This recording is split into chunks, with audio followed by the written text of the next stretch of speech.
Hello, my name is Joanna Webb, and I am the owner of Three Little Buds Flowers, which is an urban flower farm in a small town in West Virginia, Buchanan, West Virginia.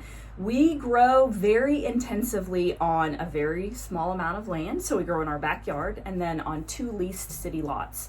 That's a total of about 1/5 of an acre. So not a lot of space, but we're pumping out a lot of blooms from that area. I'm also a chemistry professor, so I'm like to and from work today. So I would say if you're looking at this grow room that I'm in, nothing that we do is is pretty or perfect.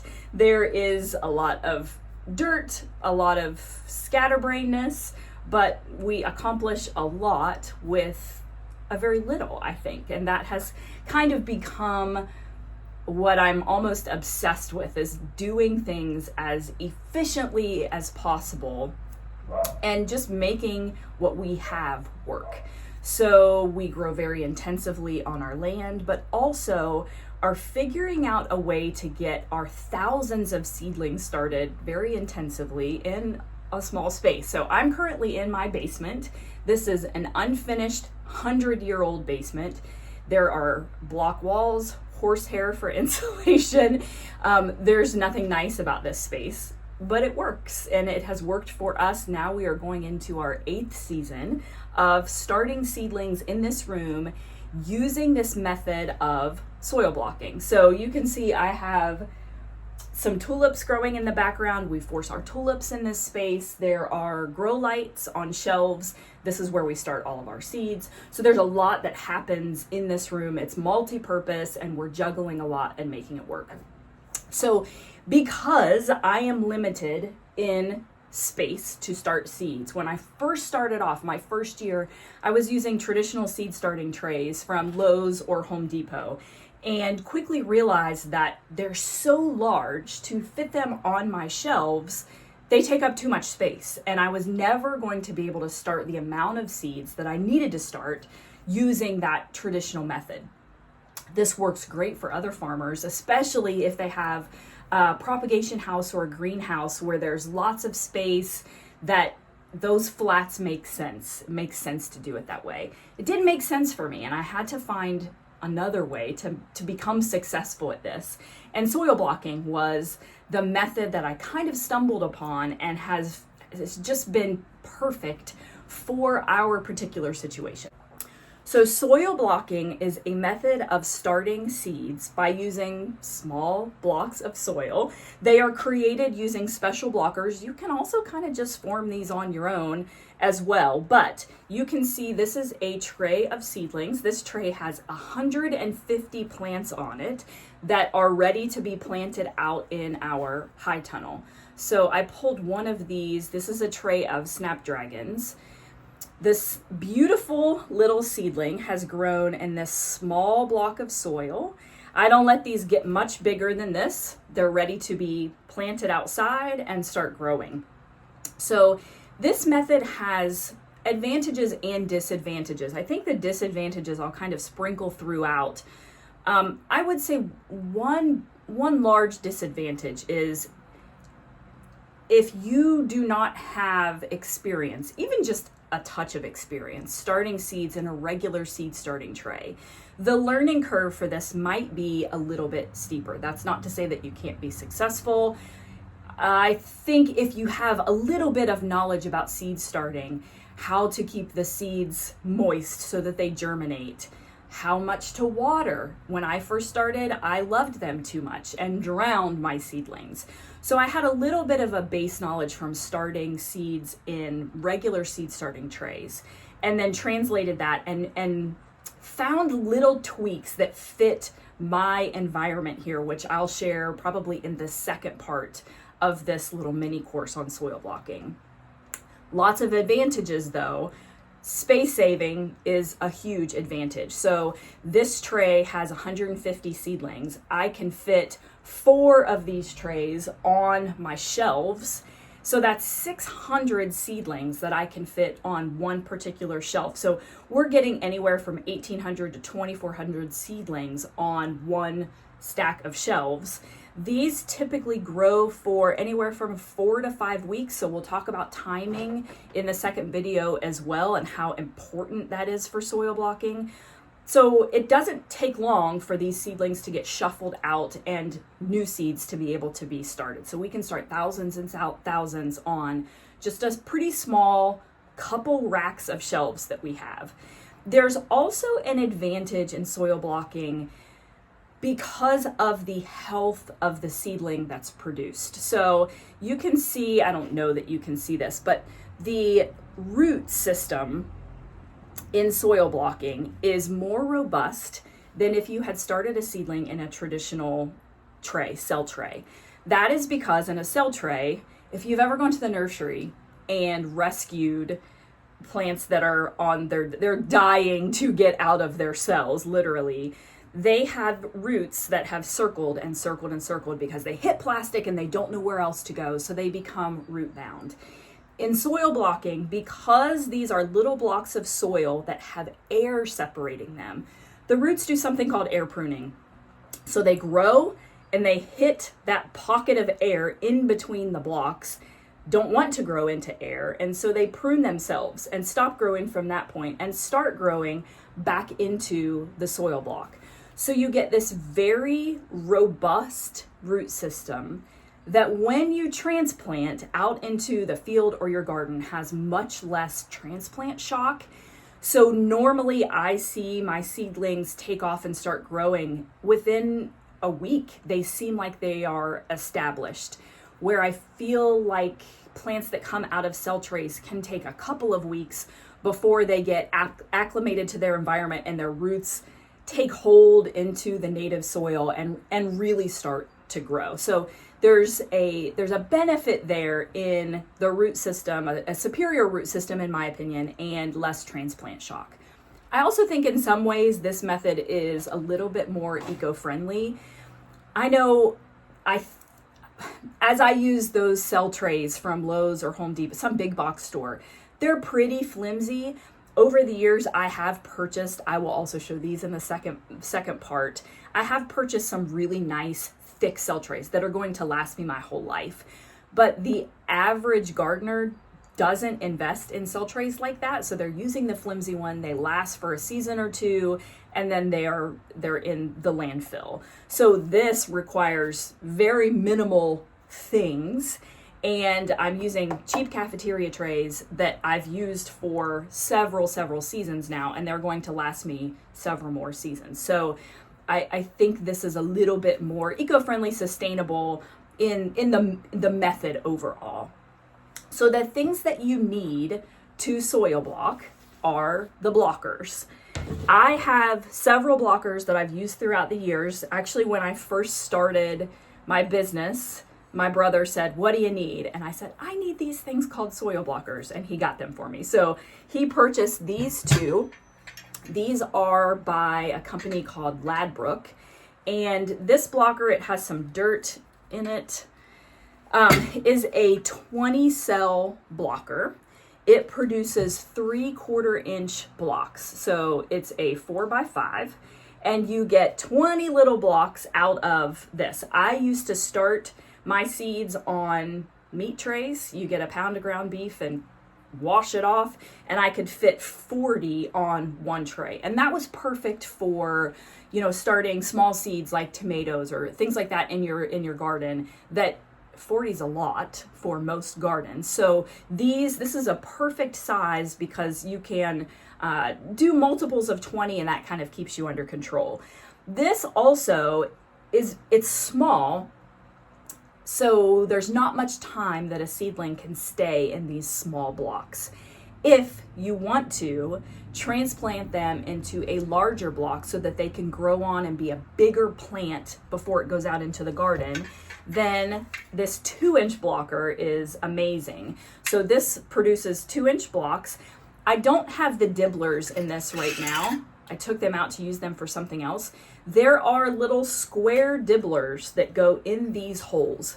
And when you make these soil blocks, if you have the dibblers in them, it will make a hole that perfectly fits these small blocks. So you can take this little plant and plop it right in the hole of the 2-inch block, and you're ready to go. This will grow on. It could go for several more weeks with much more dirt around it and become a larger seedling. I'm going to talk about timing. I think I mentioned this already, but the timing of soil blocking, that is one of the biggest barriers to getting this right, I think. Is knowing how long these guys can last before they are languishing within the tray.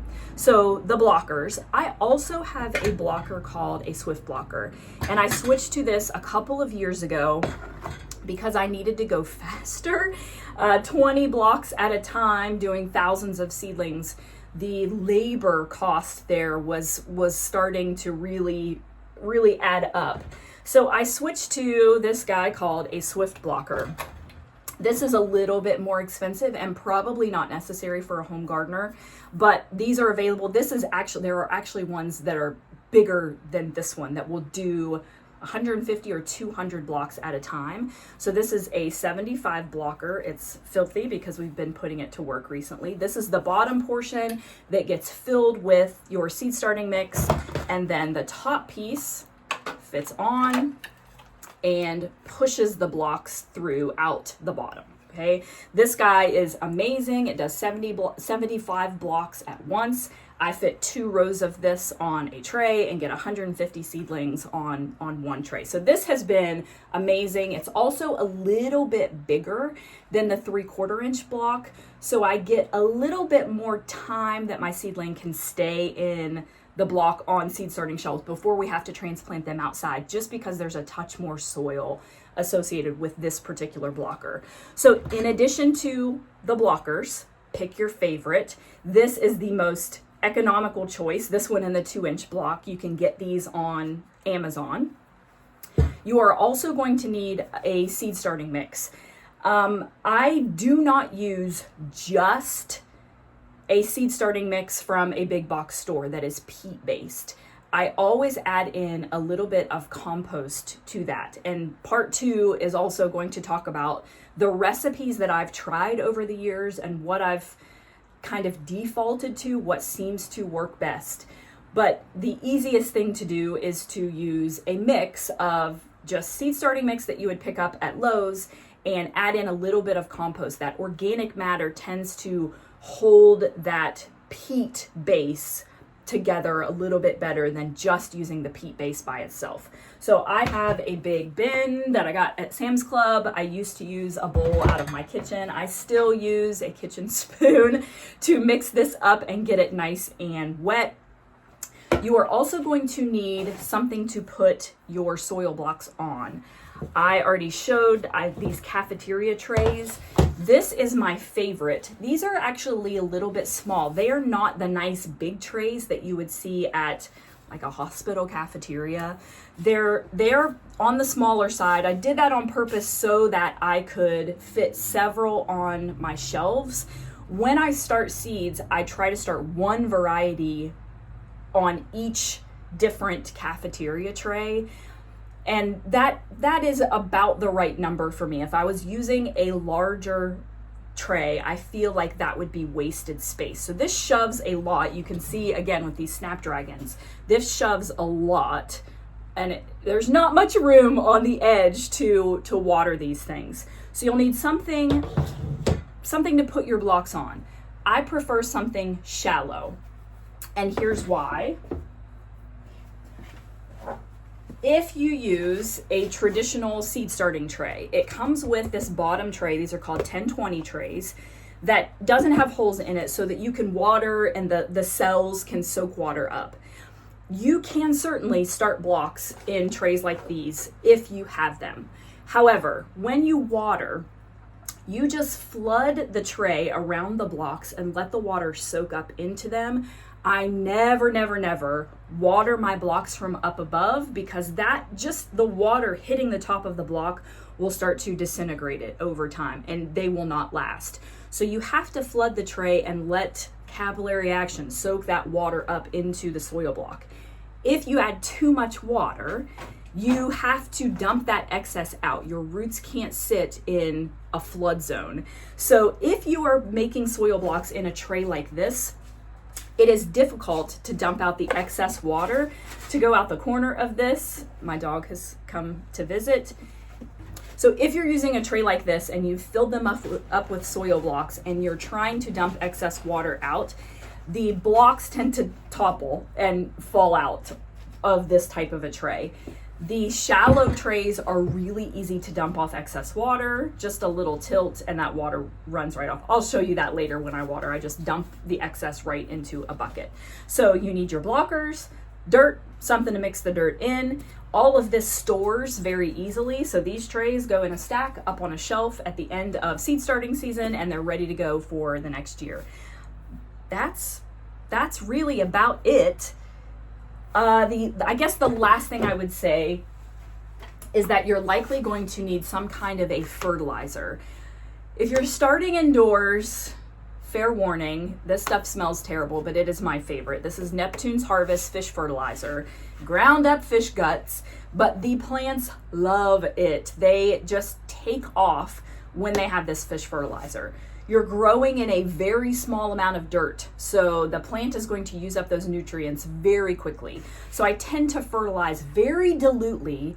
I would say every 5 to 7 days. It's normally about 5 days. I see that the plants are struggling a little bit and give them a boost and they take off again. So that, I would say that was the last really important thing that you're going to need if you're starting in seedlings in a soil block. When you are ready to start your soil blocks, the consistency of the soil is really important. And adding some in some compost, some of that organic matter helps it form and stick together. I would say that the amount of water that you need is pretty substantial. You shouldn't have your soil sitting in standing water once you've added it, but it should be very, very wet. So I have a clump of this here. I guess I would call this like gloppy in nature, thick like peanut butter. It does not have moisture dripping out of it as I hold it, but if I squeeze, there is moisture that drips out of it. So you want it to be really, really wet. I have some sitting here in this tray. With the small blocker, I take this thing and put my hand on the top bar and just press down and wiggle it back and forth in a pile of the soil mixture and really press it up in there. Standing is better. You get way more leverage on this. And then it's full and ready to go. Sometimes the bottom is kind of not flat. You can scrape that off and make this flat. If you add a little extra onto the bottom of that and past the edge of the blocker, it's going to give you more soil for your roots to grow in. So I got to the point where I didn't scrape that off anymore. I kind of liked it. And then you extrude the blocks onto your tray. Mine is broken because it has gotten a workout over the last 7 or 8 years. So it's like rusted. I don't know what I did to it. But if I try to shake these blocks out, it comes down a little bit.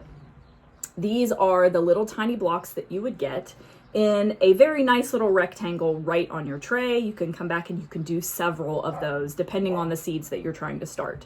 So that's the size of the block that you get out of this small blocker. The larger blocker, the 2-inch blocker, you have to have a pretty, at least 2 inches worth of soil that you're pressing this down in. This requires a lot of strength and elbow grease for me, and I don't love this one just because it requires so much material to fill. It also, I think, is easier to just kind of spoon the dirt in and press it, and then you can kind of force your way into it.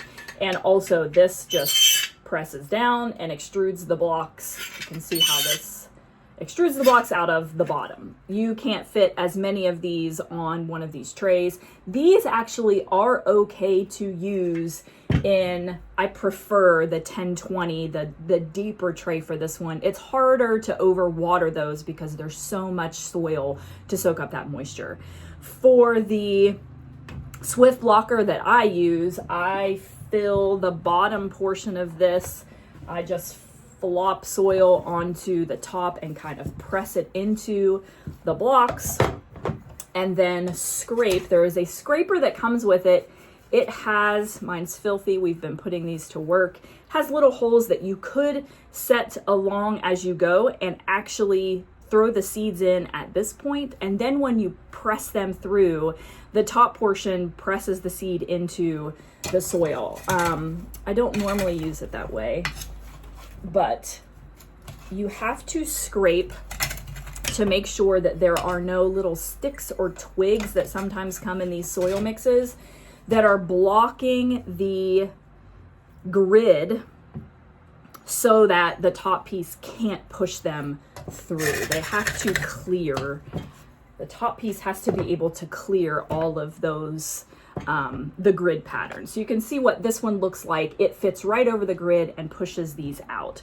So I would have my blocker and set it on top of my tray and force the top through the bottom. I didn't do that super elegantly. I was kind of up in the air on that one. So you can see my little bit messy tray of 75 blocks that are ready for seeds. At this point, I really like just a toothpick or a pencil. I prefer a toothpick. That's what I tend to use. And as much as I would love to listen to music or watch a show or something while I'm starting all these seeds, I can't do it. I have to have focus or I totally lose track of where I am. I have to count while I'm doing this. So I just put my seeds in a hand. Others have little seed holders that you kind of tap and a seed falls out of it. Any of that works. I like to just have seeds in my hand. I get the toothpick just a little bit wet on one of the blocks so the seeds will stick. Find a seed, tap it to the surface. Normally I'm starting seeds that require light for germination in soil blocks. So they just get touched to the surface, make good contact with the soil. They do not have to be buried. If I'm using a seed that has to be buried, I tend to go through and just kind of push it down into the block and then go back and kind of tap over them to make sure that they're covered. But I just tap a seed, press on the top, go back and forth and count 1, 2, 3, 4, 5 and kind of keep my hand along the row as I go and seed all of these. At this point, your seeds are ready to grow. And I have a couple little tips and tricks for germination that I'm going to talk about in the part 2 video, but these would go over on the grow racks with LED lights. I do not have any special lights for my seed starting setup. They are the cheapest LEDs I could find. Higher lumens are a little bit more like the sun just because the intensity, the brightness is greater like the sun would be. It is a shock for seedlings to go from indoor light setups to outside and the intensity of the sun. So I try to find a higher lumen number, but again, it's not crucial. Your plants will be just fine. What's most important is that your lights are just a few inches above your seedlings. So I have mine on, you can see over here, I have these pulleys that I use for all of my lights so that I can raise and lower them so that they are the right height for whatever we are growing. So once your seeds germinate, we are going to water them. When I'm watering a tray of seedlings, I try not to go from the top because just that action of the water hitting the top of the block will start to disintegrate it. So I water around the edges and flood the tray and allow the seedlings to soak that water up. This is one of the huge disadvantages to soil blocking. There is only one side, the bottom of these blocks, that's protected by plastic to hold in moisture. So you are going to have to water a lot more often than you would with a traditional seed starting tray, a cell tray that you would get from a big box store. Those are on all sides but one protected by plastic. And so that holds in the moisture for several days. And there's a little bit more of a grace period there for you to not kill your seedlings by underwatering them.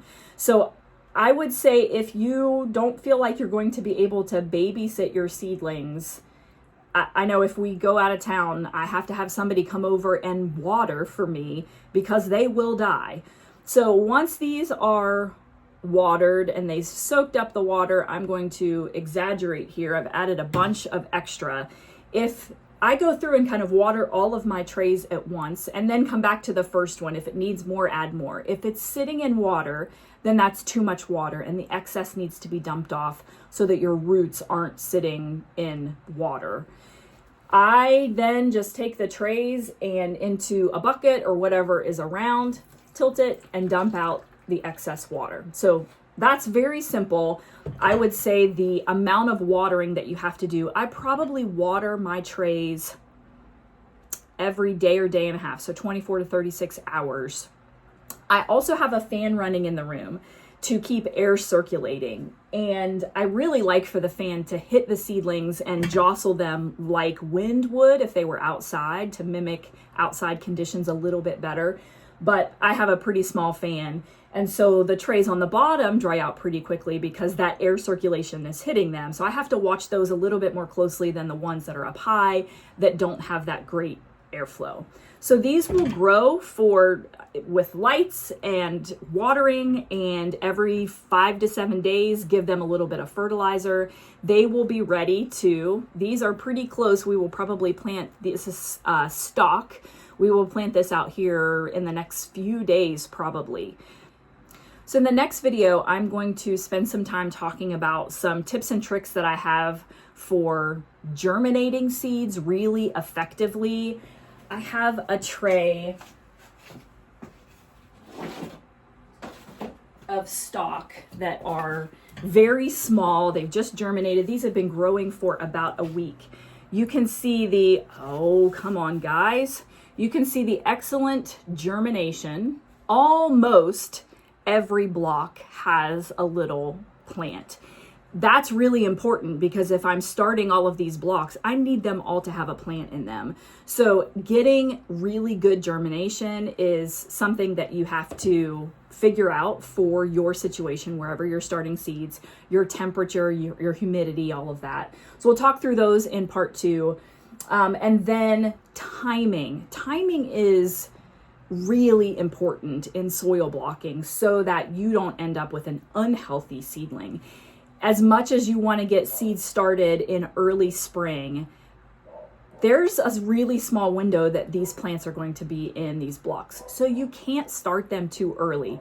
When you see on social media that everyone else is starting seeds, you have to wait because your plants are going to grow quicker and healthier and be ready to go in a different time frame than what others using the traditional method are going to see. So all of that we'll talk about in part 2.